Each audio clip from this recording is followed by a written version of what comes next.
All right, so you want to know about Roman wine? Mm-hmm. More than just like grapes and fermentation, right? Yeah. We're going deep today, like a proper deep dive. A deep dive. Exactly. I've got a book excerpt here, some articles, some in Portuguese, some in English. Oh, wow. Honestly, I'm already surprised just flipping through this. Yeah.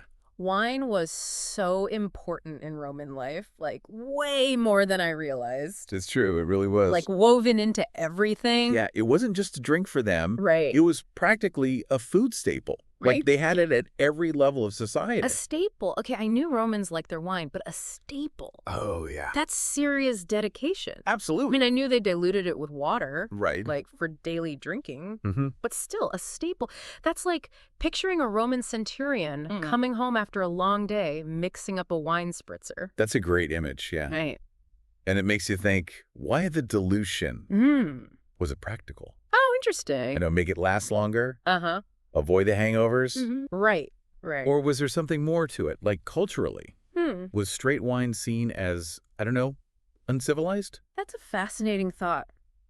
Like too hedonistic, maybe? Possibly. It really flips our modern view, you know? It does. We think special occasion. Right. But for them, practically hydration? Part of daily life. Exactly. And this gets even bigger when we look at religion, right? Oh, absolutely. Their whole thing with Bacchus. Yeah, the god of wine and revelry. Now, the Bacchanalia festivals, those are wild, right? They definitely were. But I gotta admit, my knowledge is a little fuzzy on the details. Well, what's fascinating is this blend, religious fervor, and just unrestrained celebration. So not just an excuse to party. Not just that. No. There was a deeper, like, spiritual thing going on. Oh, absolutely. And for the Romans, religion wasn't always so solemn. Right. It could be loud, ecstatic, a little chaotic even. Huh. I'm starting to get how ingrained wine was in their whole culture. But how did they even get to be such wine lovers? Did they invent it? Ah, that's a good question. Yeah. But no, they weren't the originators. Okay. Our sources point to the Etruscans and Greeks Uh-huh. Those guys. as their influences. Romans were pragmatic, though. Right. Always. So learned from the neighbors, adopted the techniques, Borrowed a good idea, so to speak. and then, very Roman, expanded on them. Classic. Innovated, adapted to their own tastes. Makes sense. And as their empire grew, guess what? So did the vineyards. Of course. They weren't limited to one little region. Not at all. We see vineyards everywhere, volcanic slopes of Campania, Wow. sunny Sicily, you name it. They had a knack, clearly. This is where I get really interested. We get to peek into their process. The winemaking, yeah. It's quite a journey from what I'm seeing here. It is.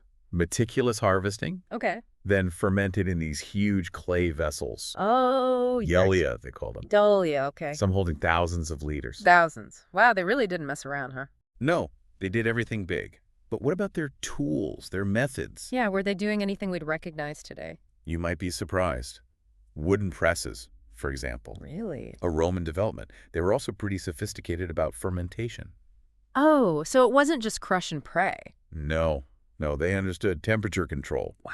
maceration, influencing the final product. So deliberate choices, not just luck. Exactly. And just like us, they had wines for every palate. Oh, I like where this is going. Acidic Amenia, sweet Apian, even a prestigious one, Falernian. Prestigious Falernian. I'm going to guess. Go ahead. This was like their, I don't know, first growth Bordeaux. You got it. Really? Top tier stuff, aged for decades. Oh, wow. Probably ridiculously expensive. So even back then, people were chasing those rare bottles. Absolutely. Even had its own classification system, just like we do today. That's wild. Yeah. Okay, so we've got how they made it, the types, Yeah. the gods they toasted. But how did wine fit into Roman society? You know, was it just special occasions?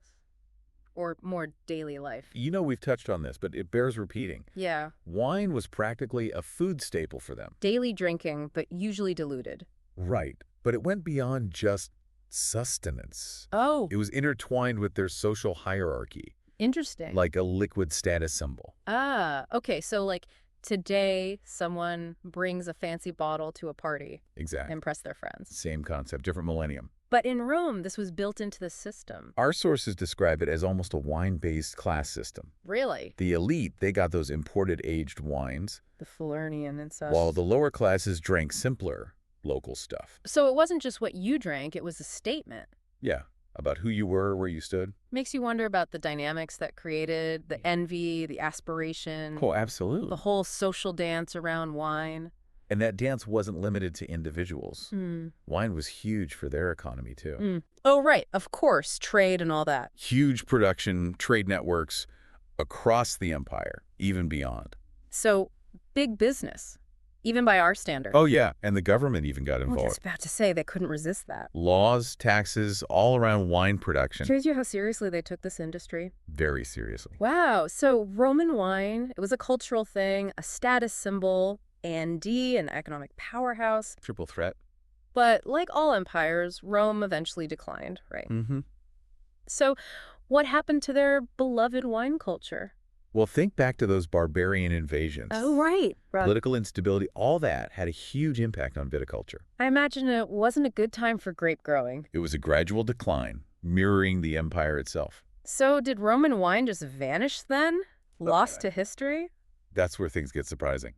Catholic monks, believe it or not, Monks, really? they were key to preserving the knowledge. During the Middle Ages. It's one of those unexpected turns. It really is. Monasteries, beyond the spiritual side, they were centers of learning.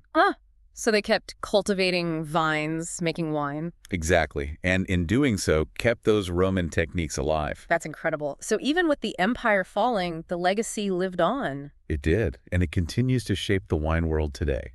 Now that's the perfect segue to our next part. We're going to uncover how those ancient practices are still influencing the wine we drink today. Stick with us. It's a fascinating story. Welcome back to our deep dive.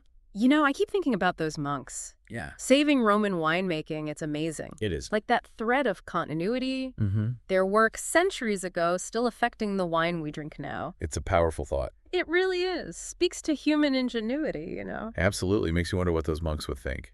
Right. Seeing the wine world today, the scale of it all, I bet they'd be racing a glass, that's for sure. I think so too. Speaking of which, how did the Romans celebrate wine? Oh, good question. We talked about the Bacchanalia. Right, the big one. But it sounds like that wasn't the only party. Oh, not even close. Romans, they had a festival for everything. Of course they did. And when it came to wine, they celebrated the whole cycle. From planting to harvest, the whole shebang. Exactly. Not just about getting drunk either. Though I'm sure that happened too. Probably, but there was a deeper meaning. Like a connection to the land. To the work, the cycles of nature, the bounty of the earth. A real gratitude for the gift of wine, so to speak. Exactly. And this reverence, it wasn't just for festivals. It went beyond that. Oh yeah, it was in their daily rituals too. What kind of rituals are we talking? Well, for example, offering libations to the gods. Oh, right. Pouring out some wine. Onto altars, into the ground, a sign of respect. Seeking favor, I imagine, It's like they were sharing this precious gift, with the divine. acknowledging that link, human and spiritual. It's fascinating how wine was in both those spheres. It really is. Religious and social, it was more than just a drink. Exactly. A symbol, a conduit to something bigger. Makes you wonder, did it even taste different to them? Ooh, that's a good question. With that belief behind it, you know? We can know the facts, but to feel what they felt. Right, to step into their sandals. That's the challenge. I'm also curious, logistically speaking, Yeah. this vast empire, the trade networks, Mm-hmm. how'd they actually get all that wine around? Ah, that's where Roman infrastructure comes in. Those roads, The right. legendary ones, still around today. It wasn't just for legions marching, was it? No, it was trade, communication, the flow of goods. Including wine. Imagine ox carts on those roads, amphorae full of wine. Bringing the taste of Italy to the far corners of the empire. Exactly, like an ancient wine highway system. I love it. And what about sea trade? Oh, huge factor. Yeah. They controlled the Mediterranean, Right. Their own little lake back then. essentially. Yeah. A superhighway for goods, wine especially. So ships purpose-built for carrying amphorae. Oh, yeah. Designed to transport massive quantities. I'm picturing it now. These ancient ships full of amphorae. Sailing across the Mediterranean, bringing wine to thirsty Romans. It's quite the image, isn't it? It really is. And those amphorae, they weren't just practical. They were works of art too, right? Many of them. Beautifully crafted, decorated, I've seen some in museums, you're right. amazingly preserved, considering So they weren't just shipping bulk, there was care involved. absolutely a testament to Roman artisans. And finding them all over the empire, that's telling, isn't it? It really is. Speaks to the scale of their trade network. So, a globalized market for wine, even back then, In a way, yes. Different regions traded throughout the Mediterranean. reaching even far-flung places, I bet. Even Britain. Can you imagine? They were masters of logistics. Connecting cultures through wine, that's a nice thought. It is. And they didn't stop there. What else? They introduced viticulture to new regions. So expanding the map of winemaking itself. Exactly. A lasting legacy on the wine world, really. It's like they planted the seeds for so many of the wine regions we have today. A beautiful way to put it. Speaking of legacy, it's wild how many modern practices go back to the Romans. It is. They were ahead of their time in many ways. We mentioned pruning, grafting. Right. The basics. But what about other techniques? Any secret weapons up their togas? Well, one fascinating one is sulfur dioxide. Wait, really?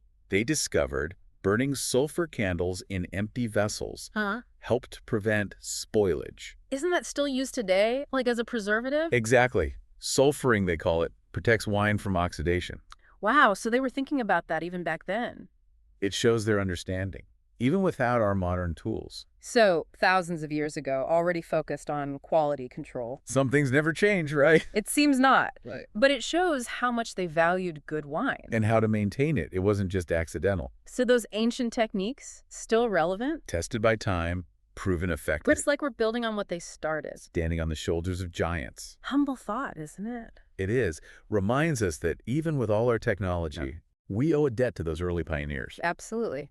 Now, I'm curious about the variety they had. Of wines. Oh, a huge range. We mentioned Falernian, Armenia, Apian, Right. Some of the big names. but there must have been more. What did a Roman wine list look like? Oh, a whole spectrum, just like today. What were some popular styles? Any favorites? Well, one interesting category was passum wines, Passum. Okay, what's that? made from dried grapes. Dried grapes, like raisins? Exactly. Concentrates the sugar, makes it sweet, rich. So dessert wines, essentially. Often, yeah, some were highly prized. So they had a sweet tooth, too, huh? Seems so It's funny, we think of ancient cultures as so different, right. but then, bam, a love of dessert wine connects us. It's the little things, right? It is. Reminds us, Romans, they were human too.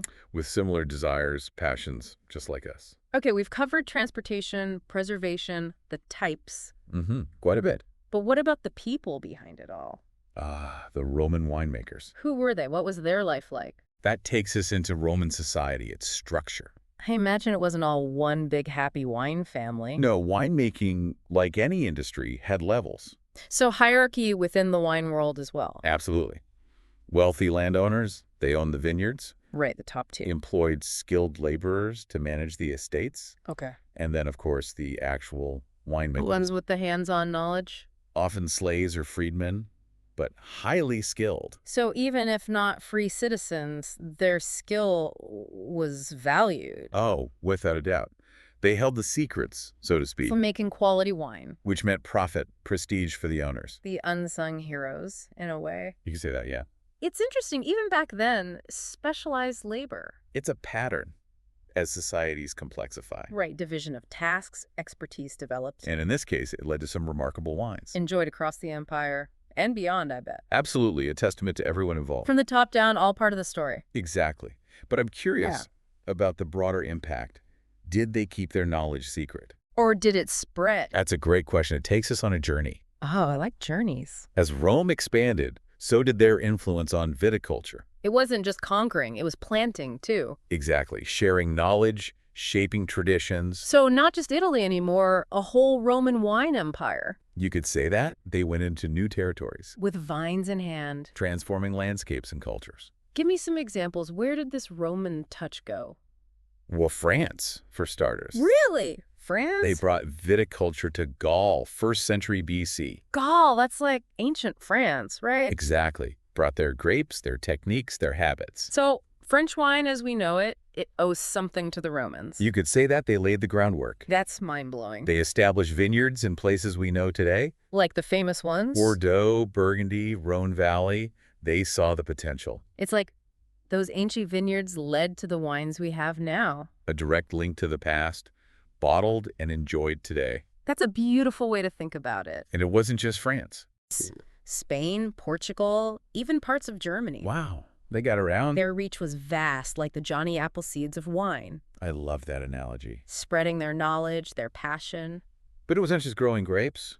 No, new technologies too. Like what? Wooden barrels for aging, irrigation systems. So multifaceted impact, really. Absolutely. They were ahead of their time. Innovators, experimenters, passionate about it all. And their legacy lives on in vineyards all over. It's a global story, wine is. It really is. Connects us to those ancient cultures. And the Romans, a big chapter in that A story. pivotal one for sure. Their passion, ingenuity, dedication, it's all there. Woven into winemaking history. It's an inspiring legacy, honestly. It is, whether you're a connoisseur or just starting out. It's something to appreciate. Yeah, absolutely. This has been amazing, this deep dive. It has. We've uncovered so much. From everyday rituals to trade networks. Religious significance, technical stuff, it's all connected. Wine was truly interwoven with their society. Their hierarchy, their beliefs, their economy, fascinating. More than just a drink, it reflected who they were.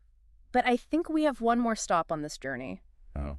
We've talked Roman wine in this big historical sense. Right, the broad strokes. But what was it actually like to drink wine back then? Ah, you want to get experiential Exactly. Can you paint us a picture? of that ancient Roman wine experience. What would it feel like to share a glass with a Roman? To taste what they tasted, experience their world through wine. That's the goal. That's a fantastic challenge. Takes us beyond the facts. Into imagination, the senses. Let's step back in time, shall we? I'm ready to time travel. Okay, so we're time traveling back to ancient Rome. Ready to experience Roman wine firsthand. I am. But first, what are we drinking from? Like fancy goblet, simple cup? Well, like most things Roman, it depended. Status, occasion, all that. Exactly. Everyday drinking, even for the wealthy. Mm-hmm. They used chalices. Chalices, okay. Simple cups, pottery, even wood sometimes.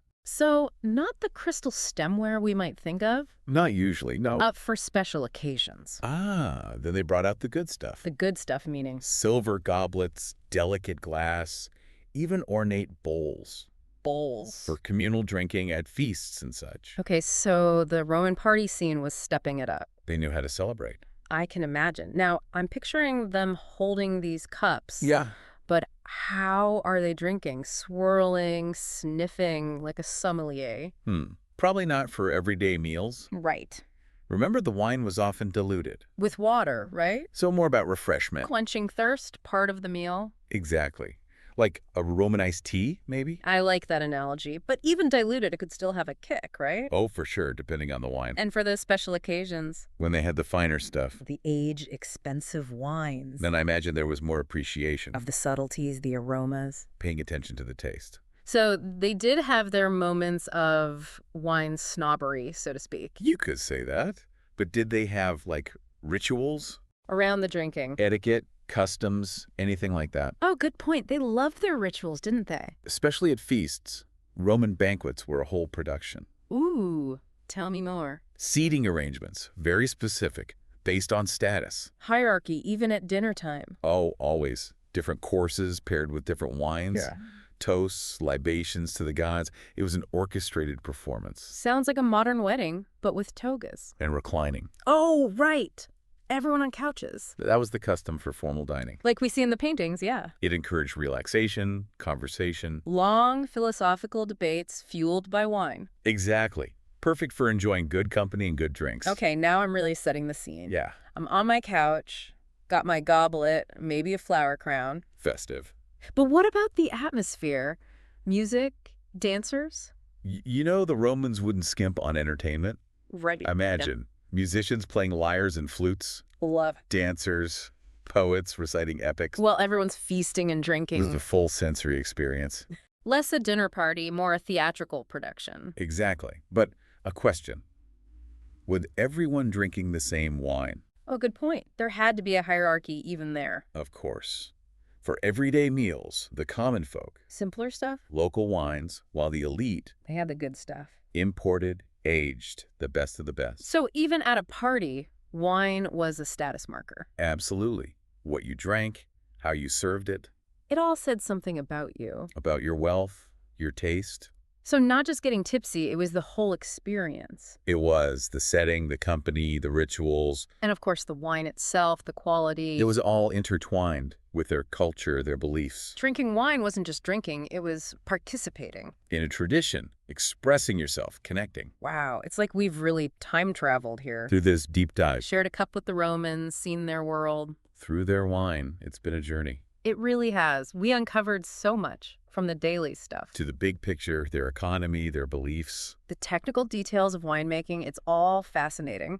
And it shows us Roman Rhine, it was more than just a drink. Right, it was a symbol of their civilization, their values. Our love of life, their ingenuity, it's all there. So next time you're having a glass of wine, Any wine, anywhere. take a moment to appreciate the history behind it. That long, fascinating journey. Stretching back to those Roman vineyards. And still shaping the wine we enjoy today. Cheers to that. Cheers to Roman wine and its legacy.